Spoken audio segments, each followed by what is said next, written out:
नमस्कार मित्रांनो, छत्रपती शासन या आपल्या यूट्यूब चॅनलमध्ये सर्वांचे पुन्हा एकदा हार्दिक स्वागत आहे।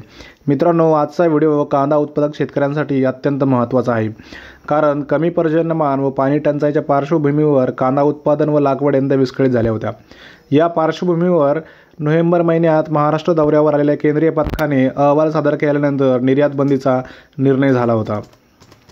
आता त्यानंतर पुन्हा एकदा केंद्राचे पथक दिनांक 16 ते दिनांक 9 दरम्यान पाहणीसाठी महाराष्ट्र दौऱ्यावर येणार आहेत।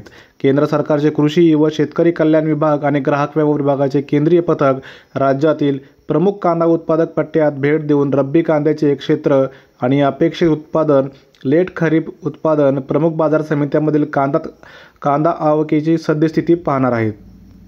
दौऱ्यादरम्यान हे पथक खरीप आणि रब्बी कांदा उत्पादक पट्ट्यात क्षेत्रीय पाहणी करतील। तसेच उत्पादक क्षेत्र मुख्य कांदा बाजारपेठांना भेटी देऊन परिस्थितीचे मूल्यांकन करण्यासाठी विविध भागधारकांशी संवाद साधण्यात येतील। त्यानुसार नियोजन करण्यात येत असून राज्यातील कृषी विभागाच्या कृषी अधिकाऱ्यांशी बैठक घेण्यात येणार आहे। नाशिक, पुणे आणि बीड जिल्ह्यातील कांदा स्थितीची पाहणी हे पथक करणार आहेत। या पथकात ग्राहक व्यवहार विभागाचे संचालक, केंद्रीय कृषी विभागाच्या एकात्मिक फलोत्पादन विकास अभियान अवर सचिव, कृषी व शेतकरी कल्याण विभागाचे उपसचिव आणि तपासणी संचालनालयाचे कृषी विपणन सल्लागार यांचा समावेश असणार आहे। मित्रांनो, हा व्हिडिओ आवडल्यास या व्हिडिओला लाईक आणि चॅनलला सबस्क्राईब करायला विसरू नका। धन्यवाद।